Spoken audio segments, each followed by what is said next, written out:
Hello and welcome to the Coaching Podcast, Coaching for Success in Sport and Business. Your host is Emma Doyle, the energy and high performance under pressure coach who is a world leader in unleashing human potential. Buckle up for this high octane session. Let them have it, coach. G'day, everybody, and welcome to the Coaching Podcast. And I am here with Hilary Blair. Now, one thing I like about Hilary already is when I ask somebody to recommend the best Vistage speaker, Hilary, your name came up. So straight away, welcome to the show. Wow. Awesome. That's great. Yeah. Cool. Love that. So now let me just give a little bit of background for those of you who don't know Hilary. Basically, she's pretty amazing in relation to being a former drama teacher. She used to put the drama in, now she takes it out. She does a lot of work with regards to talent within organizations, saving business relationships by championing and activating real communication. That was a bit of a tongue twister already, Hilary. I don't know. You might have to give me some communication help. She's a fellow Vistage speaker, coach, facilitator, and is all about unlocking your potential and improving culture within the workplace. So without further ado, Hilary, the pattern break question, the first one off the bat is, do you prefer the aisle or the window seat when you are flying? Oh, I choose my flights. So depends on, I usually go for the aisle because I like to be able to get up and move around and, I drink a lot of water. And, but I do adore the window when I know I'm going to be over some pretty cool landscape. And I'm the person who's taking pictures of clouds and mountains and the wing. I'm totally that person, even though I fly all the time. Yeah, that is pretty hilarious. I'm probably similar too, because sometimes just whether the sun's rising or setting, just the colors is so gorgeous, isn't it? Yeah. So speaking of, sometimes the clouds can, especially we're both Colorado people, sometimes in the afternoon, those planes can get cancelled. So I'm leading into, of course, friction is inevitable and conflict isn't. So sometimes the sky says, no, your flight is delayed, which was what happened on my way back from Africa. We sat on the runway for like 6 hours. And sometimes when you address conflict, things can, people can see clearer. Yeah. Just talk to me about that statement alone, because I know that you live and breathe it. I am completely obsessed and fascinated by it right now. And so that fruitful, now the words, we all stumble over different words, fruitful friction, maybe I should change that up. Fruitful friction is what I'm going for. So friction being inevitable, conflict isn't, meaning that if you have two people coming together at some point, we're going to have differing ideas and different viewpoints on things. And how do we stay in friction, stay present with each other, and move through in order to have creativity, in order to honor the diverse perspectives and experiences? And for me, that concept, you're always going to run into that. We're always going to butt heads and it doesn't have to be butt heads into conflict. So conflict I'm defining, and then even combat being even more so, conflict I'm defining as walls go up and we start lobbing things at each other. I define friction as remaining present and in relationship. For me, that distinction is really important because I teach a lot around presence, executive presence, leadership presence. And there is a sense of taking a risk, being curious and courageous to stay in relationship, to navigate not having the same viewpoint or ideas on something. And it is important also that we're aware that when we disagree, it's not disrespect. And I think our world has lost the ability to stay in this friction zone. We either put up a wall and isolate, or we put up a wall and start lobbing things at each other. But staying in the messiness of friction can create pearls, right? Friction does create pearls. So how do we have that fruitful versus fraught? And it may be fraught at times. My father totally was into alliteration. I think it's genetic. I have a problem with wanting to go with friction and fraught and fruitful and all of that. So bear with me, So that sense of how do we help equip each other re-equip each other, reunite each other, remind each other that we can be in this friction, having differing opinions. And that's where creativity comes from. That's where, if we're inviting diverse opinions into the workplace, how do we stay in relationship? Okay, so I'm loving the start, but I feel like I Yeah. need a little more. Yeah. As in, give me a practical strategy. You know, one that I love to use a lot is just even the and, using the word and instead of Yes. but. It's been Yes. around forever, but it's a great little tool because what you're talking about, I'm seeing it time and time again that what's happening perhaps in our personal divided conflict lives is coming into the workplace. So, what's another communication hack that we could bring into these conversations? This is going to be a weird one. So because I think of what boundaries are a really important choice for us to decide what we share, walls tend to be a protective response, right? We go behind walls. And I think that there's safety in isolating. Oh, no conflict. I don't have an opinion. That's a safety thing, right? Isolate. And the other extreme of that is the wall up into conflict. It is safer to have my opinion and lob things at you over a wall, right? So we have walls going up. That there is safety, even though some of us feel like we're conflict avoidant, or we are, and with a lot of us, we have to be careful because we have experience with conflict that can be pretty intense from past work experience, past life journeys, childhood, that kind of thing. So I want to make sure that I'm honoring the fact that not everyone has a sense of safety with this, even this discussion around friction. So psychological safety and all that. So what is interesting for me, though, is that there is a safety in going to conflict versus staying in friction. Because when we go to conflict, we're actually attacking from behind a safe wall. We're not staying in relationship. So the hack that I use, the tip that I use, the technique I use there are a number of them. One of them, to see whether we're really seeing each other and allowing ourselves to be seen. Those are there are 4 activators that we talk about with presence. Those are the first 2, is to tap into our service mentality. And most of us order a coffee or a tea or some sort of beverage at some point during the day. And when we are handed that beverage, if the person places it down, so I'll take my water glass right now. And if I put it down and I don't look at the camera, I don't make eye contact, here you go. There's an instant sense that I'm being rude and I'm not connecting to you. And in person, it's even more pronounced. Like, here's your coffee. Here's your water. Our service industry understands about staying in relationship. So we understand that if I hand you a drink, I'm like, here's your water. Here's your coffee. I'm going to stay right there with you. And I grew up in a resort town, right? Yeah. So I'm here with you. So can I get you a cup of coffee? Is a very odd and yet very useful tool. You don't have to say it out loud. I mean, you can, but then you owe a lot of people coffee. Even if you say it in your head, you end up being in relationship and present with each other. And it is this, I've been using it with people, with speaking, with all kinds of things. Can I get you a cup of coffee quietly? Because we put up walls all the time in order to feel safer. We block ourselves. We tell ourselves that we're putting up walls to make other people feel more comfortable. I don't want to overwhelm someone. I don't want to intimidate them. We have all kinds of reasons for telling ourselves why we put up walls versus owning the awkward, which is one of our big things, to own the awkward, to get that we feel uncomfortable and stay present to explore what we're needing to discuss. So that little tool I've been using with people quite a bit. Can I get you a cup of coffee? And I love that it's a physical tool as well, because I know predominantly people listen to this on audio, but Hilary and I exchanged a beautiful look as, you know, and your eyes lit up, you smiled, and that also allows me to feel safe. Yeah. Right. Yeah. And it is amazing. In the 4 places that we have people activate their presence, right? So to see other people, to allow yourself to be seen, to choose the energy you're showing up with. And that 4th gear, that 4th activator, really receive being seen, is the deepest connection.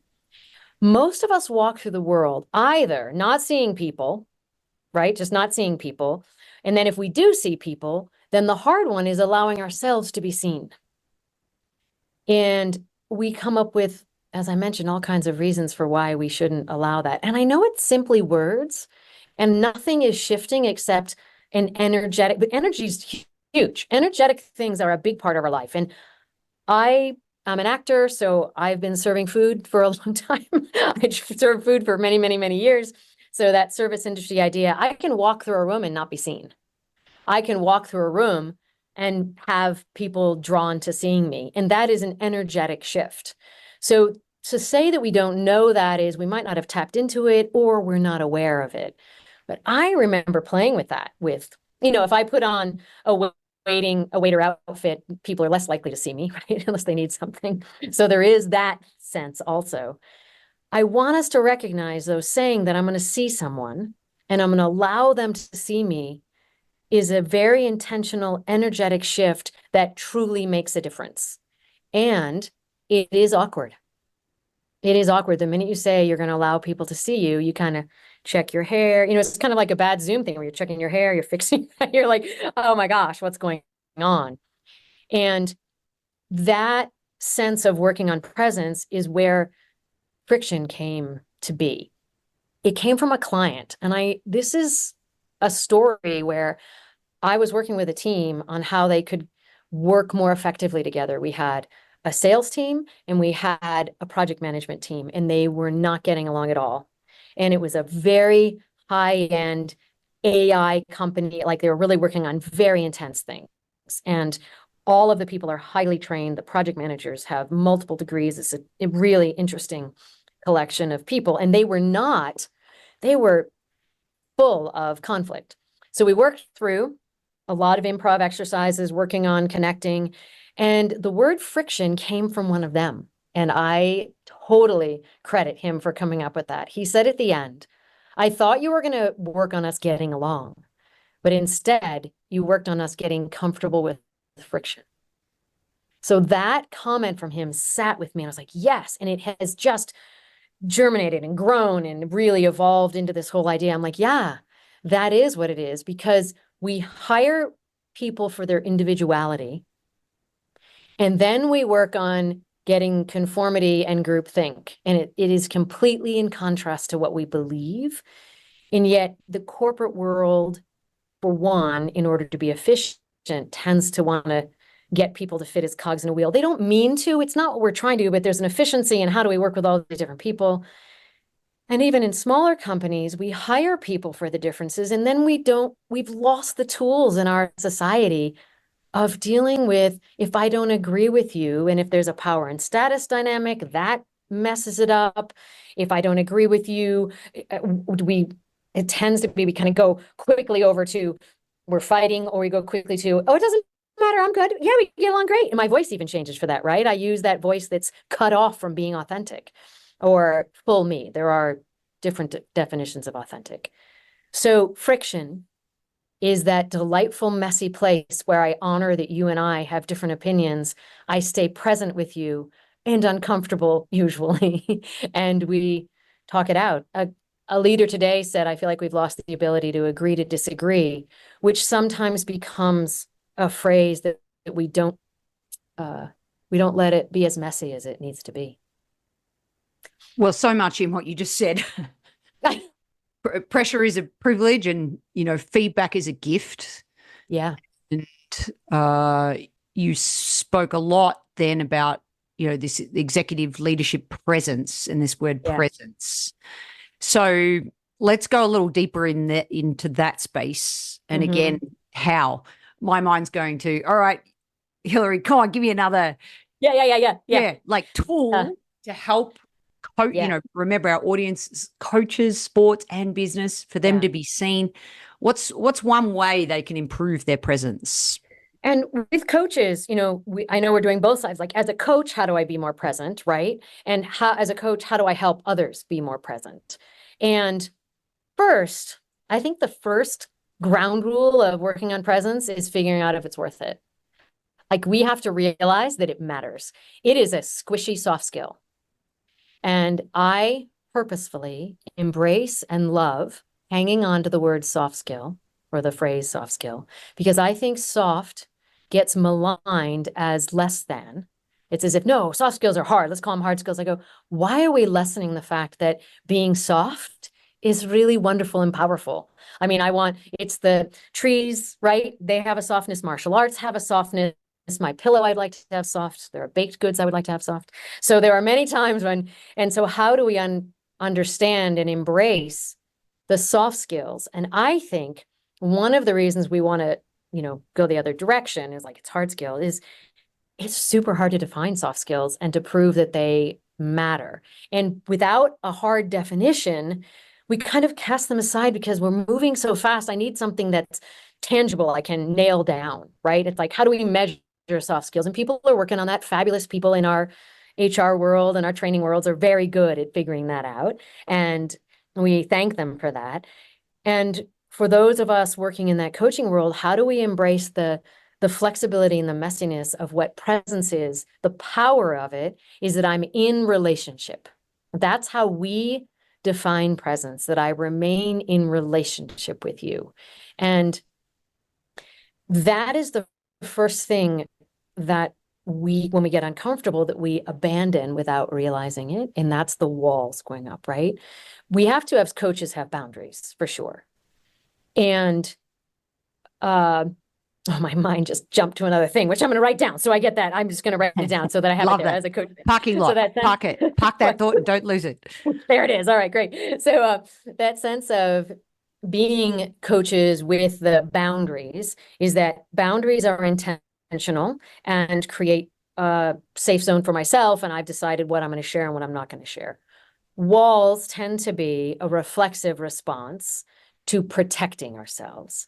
And as coaches, making sure that we're aware, when is it a boundary and when are we having a wall? And when have we convinced ourselves that if I put up a wall, or, oh no, that should be there. I'm just going to kind of lob questions or things in from the side or over versus being fully in relationship. So let's think of sport, right?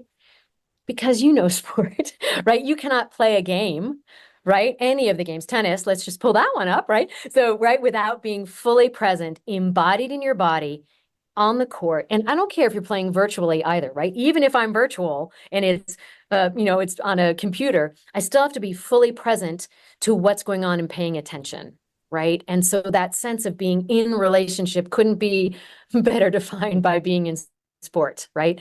Here I am and I'm there.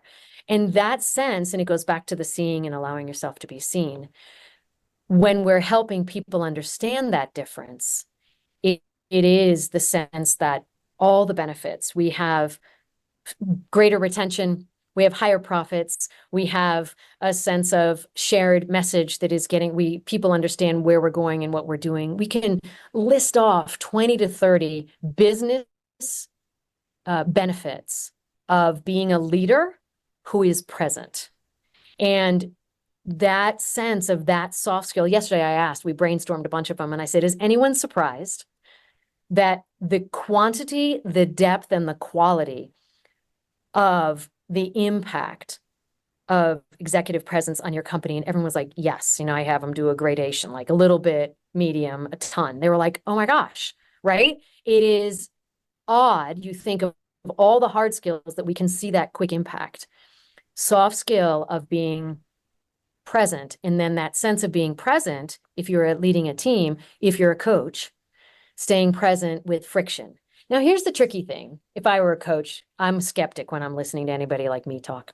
So I'd be like, well, what happens with the power and status? Like, right, because you have to sit, that's a huge quality and dynamic that hits, right? So the friction with the idea of power. So power dynamic is what society gives us. So you have a coach and you have a coachee. Even if the coachee is from it's a major CEO at a huge company, you're still the coach and the coachee. All right. So that leader comes with a lot of power because of the company they work for and the role they have. The situation of coach and coachee shifts that, right? And so then status is more fluid. We often talk about that as the focus point. It's the ball that we're following or the bean bag or whatever it is. That's the focus, and we toss it back and forth. So good coaches are it's going back and forth.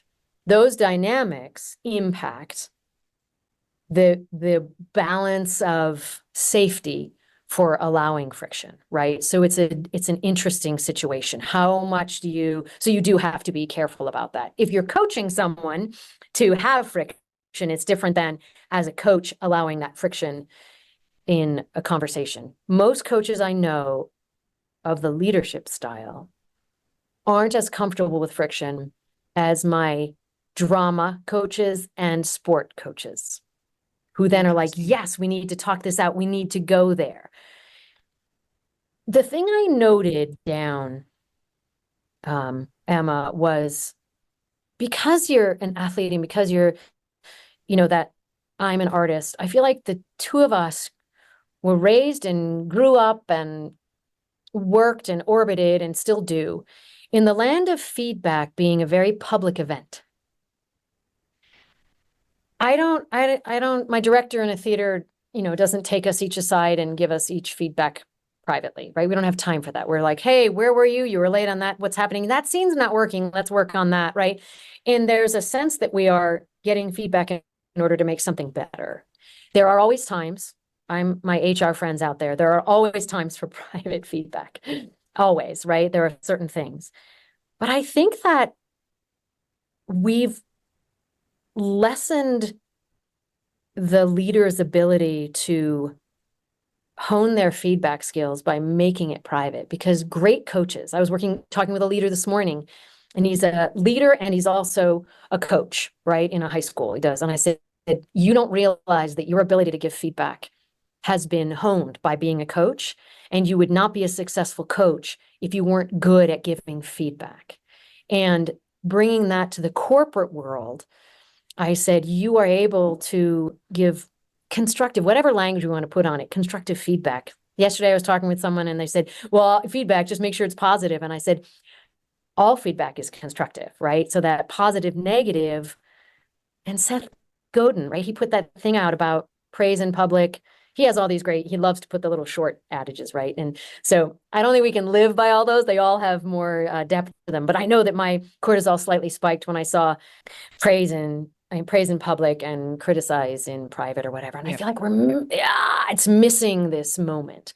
So friction is exactly what that's missing. So how do we disagree about things, respect each other, stay in that creative zone, come with differences? And if we keep going private with feedback or whatever it is, we're missing that. Then we pull the power card. I'm going to give you feedback in private, maybe because I'm not good at giving feedback, or because I think that you can't handle it, when really it's me that can't handle giving it, whatever. I have all kinds of thoughts there.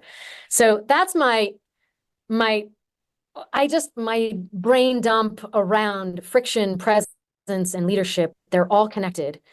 And if we don't embrace the discomfort of staying in a friction-fraught world, we miss the fruitful outcomes. So good. Everyone's like, what? No, I think that last line will be the tagline of the entire episode.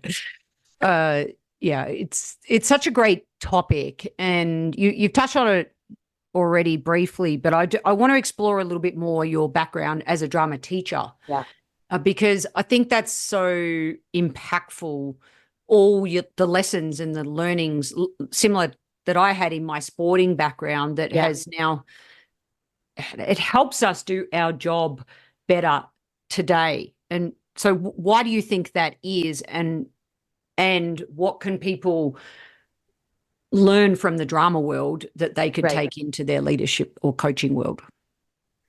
The two main things that have come to mind for me there's so many, but two is that the first one being, we are focused on individuality. So every single person can play the character Hamlet in Hamlet.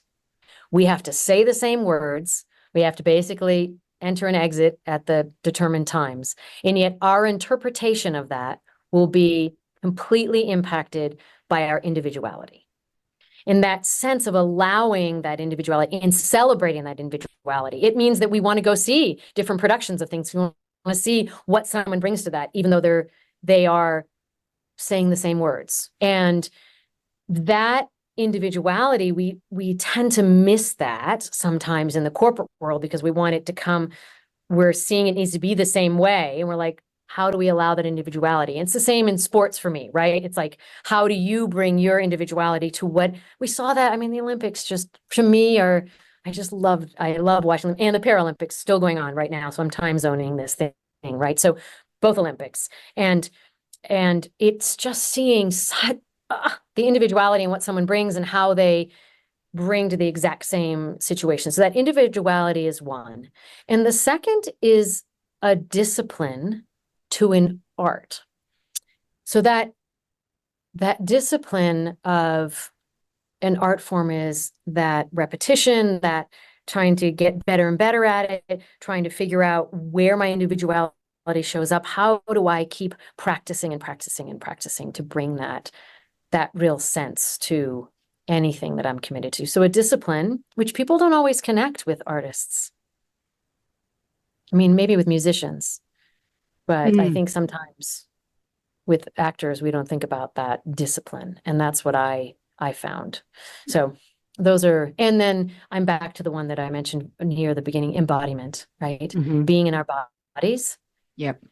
The corporate world, the business world, coaching, because we're often, I don't know, we're coaching all kinds of people, but the business world can bring us to a world where it's only relying on our head instead of the full integration of our bodies and making sure that we're fully embodied, whether we're coaching the people we're coaching. And yeah, well, and you can only be embodied if you're present. So that comes back to the whole presence part of it. So individuality and discipline, and now you've got a team. Talk to me about, even as a drama teacher, you've got the star, you work with, how do we activate talent within organizations? So you've got this individual who's a standout, who has talent, is disciplined, is embodying, and some of the other team members aren't, and you've been engaged to support the team. What are some of the ways that you're able to harness that individual yet still bring out the best in the team? The two things that pop into my head are, I just had a recent conversation about, you have to be really aware that you cannot speak to everybody the same way. And again, a sports coach said that, who works in corporate. And I think that sometimes we forget that. We look for formulas. We want formulas. We want to make sure that, and we have to understand that there are tools and there are skills. And we are coaching, make sure we're coaching to the skills and allowing, doesn't matter which tool they use. I think the Olympics show that too. It doesn't matter what running shoes you have, right? It can, I mean, to make it even, but I always say, you can give me a better knife, I won't be a better chef until you actually teach me how to cook, right? A better knife will not do that. And so that points to the individuality of how to get that person to use it. So then the second thing is, when you have a differing dynamic and you have people on a team, it can be tricky because high performers subconsciously or consciously often resent low performers because they're being compensated similarly, right? And then you have, and this is a discussion I just had, and low performers resent high performers because they're raising the bar. And sometimes they're oblivious to this. So it brings me to this concept of, how do you, when this is what came out with that friction conversation with that team, we had a lot of different players. The one player, I want to make sure I'm answering this. I'm going to go here, and I'm hoping it will come back to it. This player had the classic, he was incredibly skilled, and he kept being shrunk because the way he was coming across was different than others, and it wasn't necessarily landing and hurt. So he kept being pushed. When high performers are squished, they can come out sharper because they're getting squished down and it sharps, and they either come out sharper, they get, kind of those acerbic comments, right? That kind of nailing people kind of thing. And this one team member had gotten that way. And so celebrating his amazing individual ability to see things that no one else saw, that he was trying to hide now. And I think I got the feeling maybe close to thinking of leaving, right? Because he wasn't fitting in on the team. He was so different, and how to handle that. So my big thing in working with it was the celebration of that individuality. We need your laser sharpness, your insight, not the sharpness from being squished, but your ability to, your insight and your directness. And I checked with the team, does it help what he's doing? And they were like, oh my gosh, we count on it. So misdirected feedback on him had him trying to shut down his biggest gift to the team.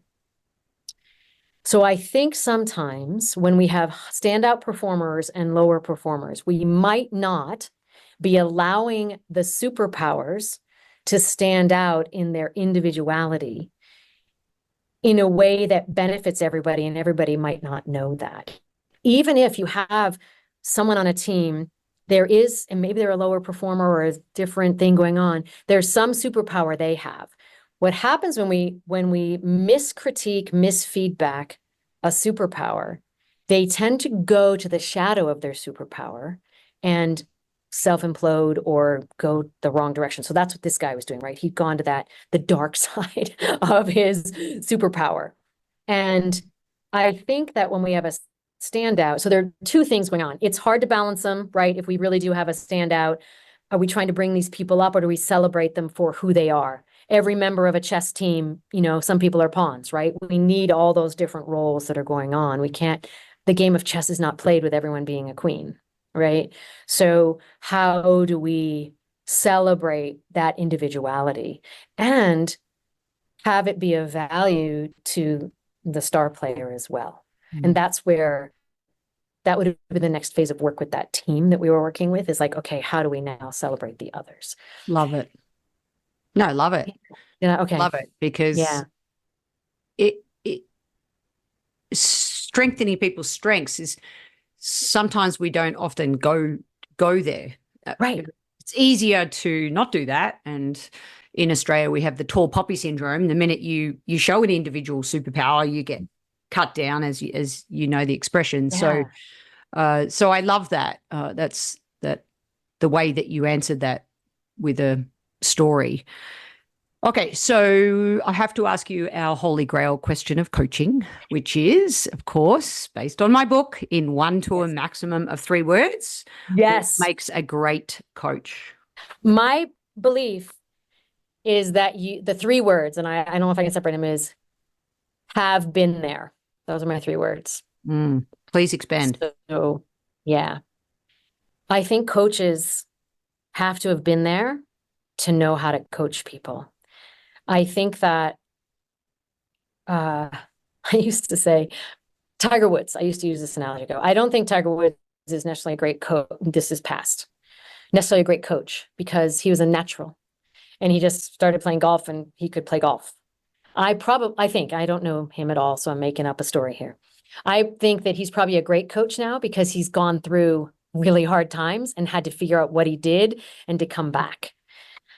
I love talking about friction and communication because I came from a family where it was hard to communicate. I am totally, I was taught that it was great to blow my steam off, like that was my role in the family, and then to learn, wait a minute, it scares people. How do I regulate? All these kinds of things, because it's been such a hard journey for me and continues to be a hard journey for me to be clear, to communicate, to connect. I feel I'm a better coach because of that, right? So I think that have been there means I've been where you are and I get what's going on there. I think it's, when people are just natural. I'm a voice coach, right? I do a lot of speaking voice coaching. I think it's harder for people. I even had someone who said, I don't know, it was just easy for me to sing. And I go, I'm a speaking voice coach, but the singing coach was like, and I go, harder for you to coach people? I go, yeah, because I just want to say, just do it. A sales guy I spoke to, he goes, I'm not a good sales coach because I've always been good at sales. So I'm no good at it. I'm no good at coaching you because I don't get why you don't get it. So what I'm hearing is find someone that sucks at something and then they'll be able to coach you. Yes, or has that history and has decided to work through it. Yeah. I feel there's great insight from someone who's been there. Yeah. And understands. Yeah. Yeah. Yep. And because the human connection is often messy, I know that's one of your lines. All right. So last two things I want to touch on. You can choose. I want to talk about ways we can really tap into our authentic voice. Yeah. And I want to ask you, what disruptive idea do you have that might change the coaching landscape in 2030? I'm going to connect them. So I think the disruptive thing for me is, I don't know if it's disruptive, but what I'm finding, I feel that our world of coaching and training and tends to lean heavily on creating more tools instead of really getting us to be in relationship and learn the skills to be human and in human interaction. And that connects for me to this concept of the authentic voice. So the authentic voice is really a skill of understanding how this instrument works. We don't have one authentic voice because we are multifaceted human beings who use different voices to communicate with different people. Similarly to wearing different clothing, whether I'm swimming, I won't be swimming in the same thing as I'm hiking in, the same thing I'm going to a wedding in. They're still authentically all me. I am dressing differently, and I feel like we use our voice to connect with different people differently. So the authentic voice is technically, there is a technical thing here for me, that it has the breath flowing and the stereo balance as much as possible. So there's a sense of full voice. I think that I'm going to contradict myself now, just so you know, getting ready. So I do think that we can have a voice that's a little bit more, this can be authentic in some points. I can be a little bit cut off, right? And use this voice. I can be authentically communicating in that moment. I don't think it's necessarily my full authentic voice. So my full authentic voice has the breath and it has the resonators. So I call it the balancing the stereo. So making sure that I'm not cutting off at our neck, right? So we're not just sending our head voice out at someone, right? Because our body will protect us quite often from sharing our full voice. So authentically speaking, we can use our voice in different ways and still be authentic.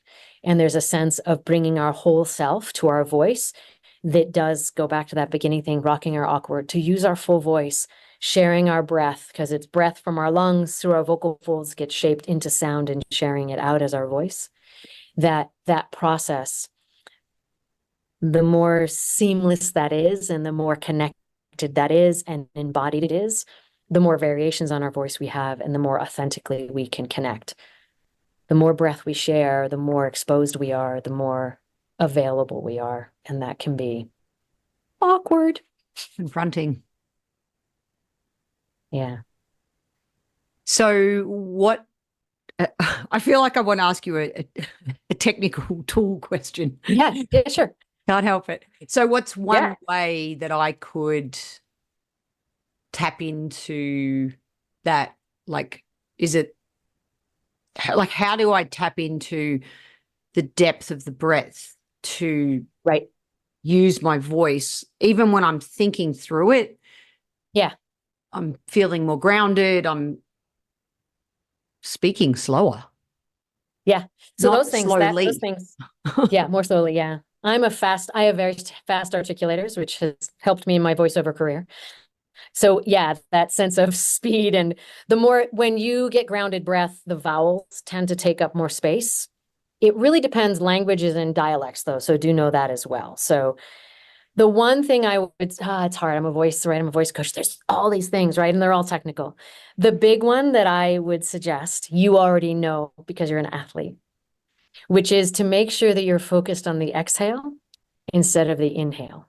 So most people, when they start working on voice work, they are like, take a deep breath. We know in athletics, you're never taught to take a deep breath. You say, exhale, ground yourself, exhale, because we're a vacuum. So if you practice exhaling first, and then the air will come in, right? We're a vacuum, and then the air comes in and fills our lungs more fully. And anytime you speak, 99.9% of the time when you speak, it's on an exhale. So air comes through vocal folds and we exhale. So almost all speaking is an exhale as it is. So that sense of allowing that exhaling and then allowing an inhale comes in super quick. right? So that's the big thing for folks, is to recognize that the exhale tends to be where we hold our breath, right? So when I get nervous or tight and I'm not feeling as connected authentically, I start holding my breath, and then my voice starts sounding tight. And then I've lost the stereo and I'm only have that sound. Yeah. So that sense, recognizing that I might need to exhale. Asthmatics are taught to exhale. That's what they're taught, right? Athletes are taught that. I was a runner, right? So I was taught not. Love right? it. So Love it. That's the first grounding principle. Love it. Thank you. I know there's probably 50 more techniques, but one for us to get started on straight away. Hilary, it has been an absolute pleasure talking with you on the coaching podcast. May we all embrace the friction, decrease the wall. Maybe it's hard to ever get rid of the wall, but at least lower it so we're not throwing things over it. Yes. And have been there is what makes a great coach, with individuality, discipline, and embodying the energy that is this fantastic episode. I'm so excited to share it with the world. I appreciate you, and thank you for being on the coaching podcast. Keep up your awesome work. I appreciate you keeping these dialogues going. Thank you. Appreciate it. Yeah, my absolute pleasure. And thank you, everybody else, for listening. If you enjoyed this episode, please leave a rating review on your podcast listening device. And don't forget to tell a fellow coach about the show. The ball is in your court to take action and enjoy your coaching.